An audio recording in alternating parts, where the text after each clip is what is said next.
अपने कर्म के मटके। प्राचीन समय की बात है। एक गांव में भावना और रोमा नाम की दो बहनें रहती थी। रोमा का कम पढ़े लिखे होने के कारण उसका विवाह एक गरीब परिवार में हुआ। वहीं भावना की सुंदरता पर मोहित होकर एक अमीर व्यक्ति ने उससे विवाह किया। अपनी सुंदरता पर घमंड तो भावना को पहले से ही था, लेकिन विवाह के बाद उसे दौलत का भी घमंड हो गया। दोनों बहनों के घर आसपास ही थे। जब भी भावना को मौका मिलता, वो रोमा को उसकी गरीबी के कारण नीचा दिखाने की कोशिश करती और उससे कहती, रोमा तुम जानती हो, अभी अभी मेरे पति ने मुझे सोने का हार दिलवाया है और तुम्हारे घर के पास वाला खेत भी हमने खरीद लिया है। तुमने तो शादी के बाद कुछ भी नहीं खरीदा होगा, मगर तुम कर भी क्या सकती हो? तुम लोगों के पास तो खाने तक का इंतजाम नहीं है, फिर तुम हार कैसे खरीद सकती हो? ऐसी बात सुनकर रोमा को बुरा तो बहुत लगता, लेकिन वह मायूस होकर रह जाती। रोमा के दिन बहुत गरीबी में गुजर रहे थे। उसके घर में 2 वक्त की रोटी भी बड़ी मुश्किल से जुट पाती थी। कई बार तो उसके घर ऐसा होता कि घर में खाने के लिए अन्न का एक दाना भी नहीं होता, तो वह भावना के पास जाती और अपनी बहन के नाते उससे कुछ पैसों की मदद करने के लिए कहती और साथ में यह भी कहती, जैसे ही हमारी फसल बिकेगी मैं तुम्हारे पैसे वापस कर दूंगी। लेकिन भावना हर बार टाल मटोल करके उसको मना कर देती और हर बार कोई नया बहाना बना देती। इस तरह भावना ने कभी भी अपनी बहन की मदद नहीं की। एक दिन रोमा ने सोचा, भावना भी मेरी कोई मदद नहीं करती, हर बार कोई ना कोई बहाना बना देती है। यह सोचकर उसने सोचा, क्यों ना मैं अपने बड़े भाई से कुछ मदद मांगूं, वह मुझे पैसे देने से कभी मना नहीं करेंगे। यह सोचकर वह अपने बड़े भाई के पास चल पड़ी। अभी वह थोड़ा दूर ही गई थी कि उसे एक महात्मा नजर आए। उनके हाथ में एक मटका था। रोमा ने उनसे कहा, महात्मा जी, इतनी गर्मी में आप इतना भारी मटका लेकर कहाँ जा रहे हो?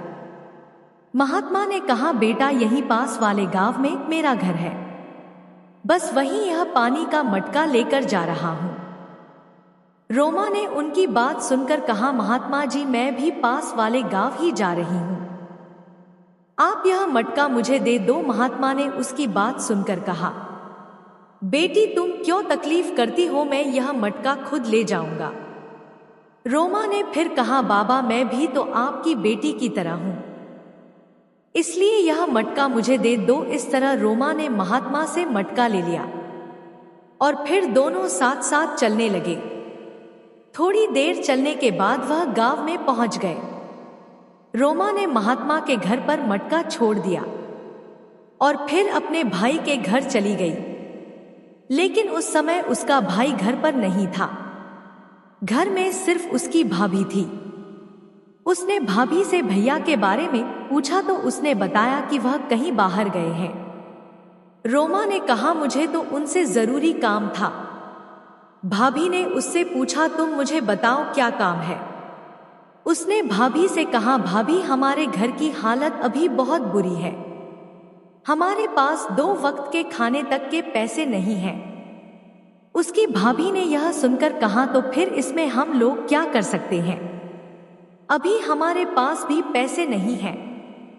उसके बाद उसने गुस्से से रोमा से कहा, पैसे मांगने के अलावा अगर कोई और काम हो तो बताओ, वरना यहां से चली जाओ। भाभी का इस तरह का व्यवहार देखकर रोमा ने कहा, ठीक है भाभी, फिर मैं चलती हूं। रोमा दुखी मन से अपने गांव की तरफ चल पड़ी। रास्ते में उसे वही महात्मा जी फिर मिले। उनका घर गांव के रास्ते में ही था। महात्मा ने जब उसे दुखी देखा तो उससे पूछा, बेटी, क्या बात है, इतना परेशान क्यों हो? तब रोमा ने कहा, मैं अपने भैया के घर मदद मांगने के लिए आई थी।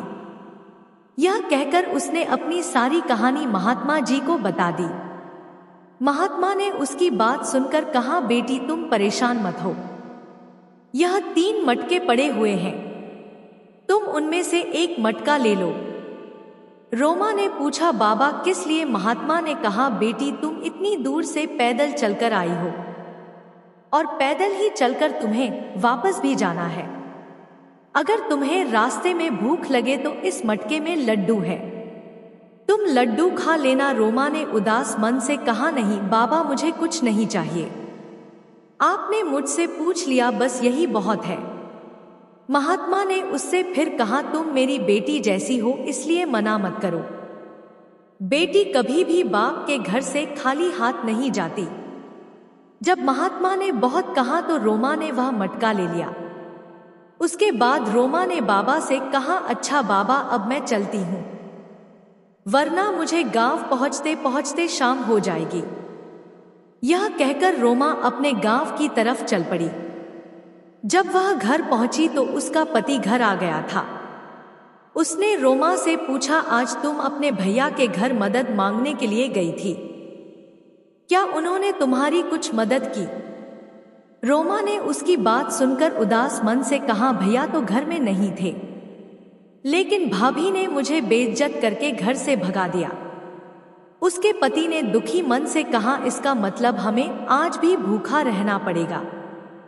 रोमा ने कहा, नहीं, आज हमें भूखा नहीं रहना पड़ेगा। आज जब मैं भैया के घर से वापस आ रही थी तो रास्ते में मुझे एक महात्मा जी मिले और महात्मा ने मुझे लड्डुओं से भरा हुआ एक मटका दिया और कहा, अगर रास्ते में भूख लगे तो इसे खा लेना। लेकिन मैंने वो लड्डू नहीं खाए। मैंने सोचा घर पहुंचकर हम दोनों खाएंगे। यह सुनकर उसका पति खुश हो गया। वह बोला, अब जाओ जल्दी से लड्डू ले आओ, मुझे बहुत भूख लग रही है, मैंने सुबह से कुछ नहीं खाया है। अपने पति की बात सुनकर रोमा लड्डू लेने के लिए दूसरे कमरे में गई। जब रोमा ने मटका खोला तो वह चौंक गई, क्योंकि मटके में लड्डुओं की जगह सोने की ढेर सारी मोहर थी। उसने अपने पति को आवाज लगाई। जब वह उसके पास पहुंचा तो मटके के अंदर इतनी सारी सोने की मोहर देखकर हैरान रह गया और बोला, तुम्हें यह मटका किसने दिया है? रोमा ने कहा, मैं सच बोल रही हूं, मुझे यह मटका महात्मा जी ने दिया है। यह सुनकर उसका पति बोला, भाग्यवान, मुझे तो अपनी आंखों पर विश्वास नहीं हो रहा, मुझे लगता है ऊपर वाले ने हमारी सुन ली। दोनों बहुत खुश हुए। उसके बाद उन दोनों ने गांव में खेती करने के लिए एक जमीन खरीद ली। रोमा की इतनी तरक्की देखकर भावना को बहुत जलन हो रही थी। उसने अपने पति से कहा, मेरी बहन इतनी पैसे वाली कैसे बन गई? उसके पास इतना सारा धन कहां से आ गया? कुछ दिन पहले तो वह मेरे पास भीख मांगने आई थी और अब तो वह हमसे भी ज्यादा अमीर हो गई है। उसके पति ने उसकी बात सुनकर कहा, हाँ, मैं भी यही सोच रहा हूँ। पहले तुम्हारी बहन का पति लोगों के खेतों में मजदूरी करता था और अब तो उसने अपनी बहुत सारी जमीन खरीद ली। उसके पास इतना सारा पैसा कहाँ से आ गया? फिर उसे कुछ याद आया और वो बोला, मैंने कुछ दिन पहले तुम्हारी बहन को तुम्हारे भाई के गांव जाते हुए देखा था। भावना ने यह सुनकर कहा, इसका मतलब रोमा इतना सारा पैसा भैया के घर से लाई है।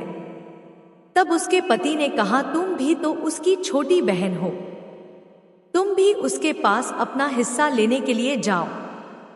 यह सुनकर भावना ने कहा, तुम ठीक कह रहे हो, भैया की संपत्ति पर जितना अधिकार उसका है उतना ही मेरा भी है। यह सोचकर दोनों ने सोचा कि कल हम भी अपने भाई के घर चलेंगे। फिर वह अगले दिन सुबह सुबह अपने भैया से मिलने के लिए चल पड़े। उन्हें भी रास्ते में वही महात्मा जी नजर आए। महात्मा ने भावना से कहा, बेटी तुम यह मटका उठाकर मेरे कंधे पर रख दोगी?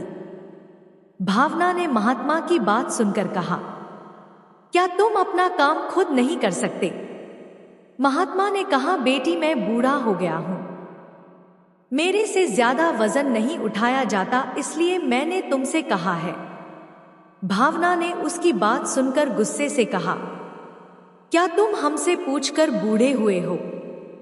यह सब कुछ सुनने के बाद उसके पति ने कहा, तुम क्यों इस बूढ़े की बातों में समय खराब कर रही हो? जल्दी चलो यहाँ से। यह कहकर दोनों बिना महात्मा की मदद किए वहां से चले गए। थोड़ी देर बाद वह अपने भाई के घर पहुंच गए। घर पहुंचकर भावना ने अपने भैया भाभी से कहा, अभी कुछ दिन पहले क्या आपके पास रोमा आई थी? उसके भाई ने कहा, हाँ, थोड़े दिन पहले रोमा आई थी, लेकिन उस समय मैं घर में नहीं था, इसीलिए मैं उससे नहीं मिला। हाँ, तुम्हारी भाभी जरूर उससे मिली थी। भावना ने यह बात सुनकर पूछा, भाभी, क्या आपने रोमा को कुछ दिया था? उसकी भाभी ने कहा, नहीं, मैंने तो उसे कुछ भी नहीं दिया। हमारे पास कुछ होगा तो ही तो उसे देंगे। यह सुनकर भावना समझ गई कि भैया ने उसे कुछ नहीं दिया। उसके बाद उसने कहा, अच्छा भैया, अब मैं चलती हूं। यह सुनकर उसका भैया बोला, अभी तो तुम आई हो और इतनी जल्दी जा भी रही हो, खाना तो खाकर जाओ। लेकिन भावना ने कहा, नहीं, हमें जल्दी है, इसलिए हम चलते हैं। उसके बाद दोनों वापस अपने गांव की तरफ चल दिए। रास्ते में भावना ने अपने पति से कहा, भैया ने तो उसे कुछ नहीं दिया, तो फिर उसके पास इतना सारा धन कहां से आया? उस समय गर्मी बहुत ज्यादा थी। भावना ने अपने पति से कहा, मुझे बहुत प्यास लग रही है, तुम कहीं से पानी लेकर आओ, नहीं तो मैं चक्कर खाकर गिर जाऊंगी। तभी दोनों को सामने एक झोपड़ी नजर आई। यह झोपड़ी उसी महात्मा जी की थी। महात्मा ने जब उनको देखा तो पूछा, क्या बात है बेटी, मेरे घर की तरफ कैसे आना हुआ?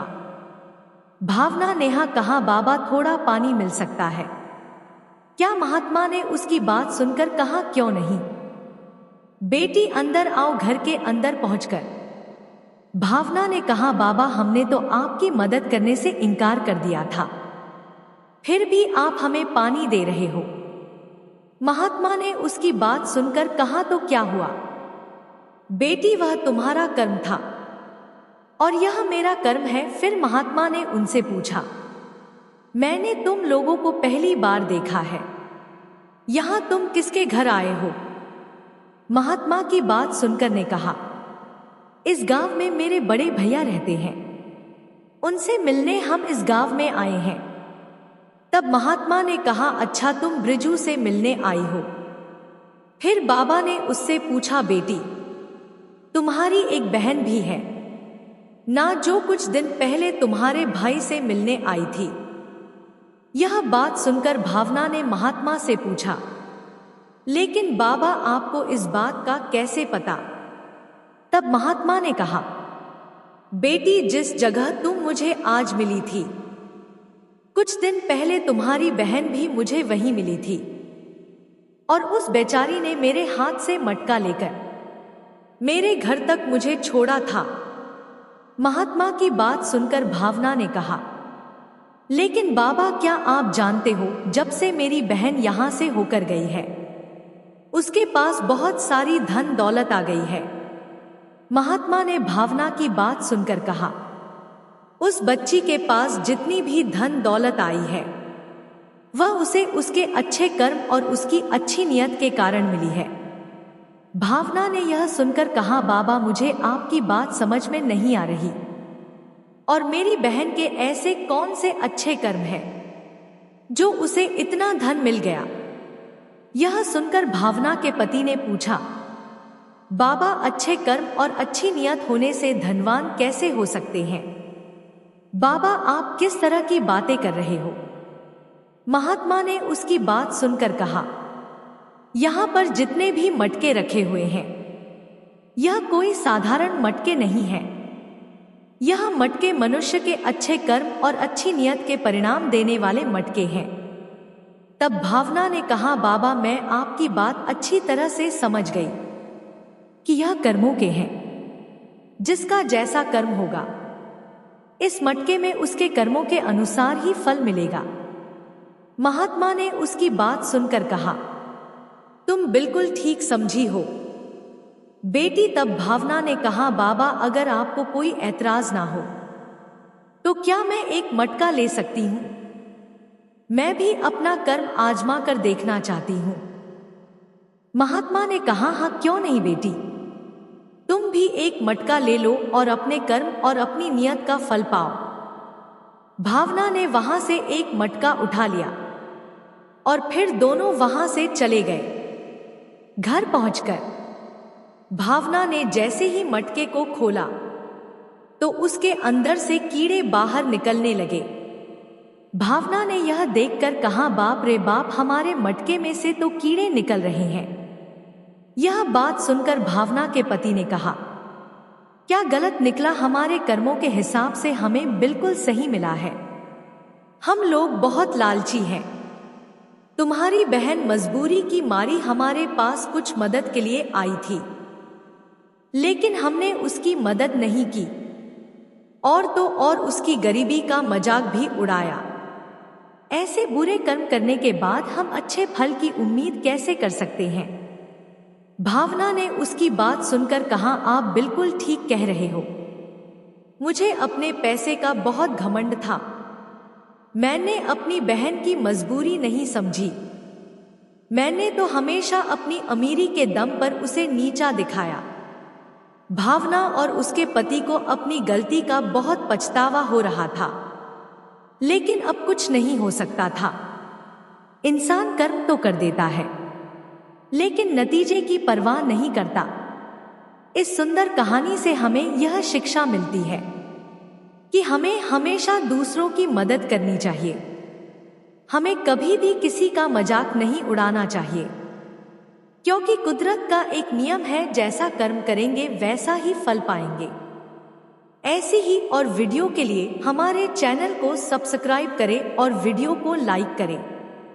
धन्यवाद।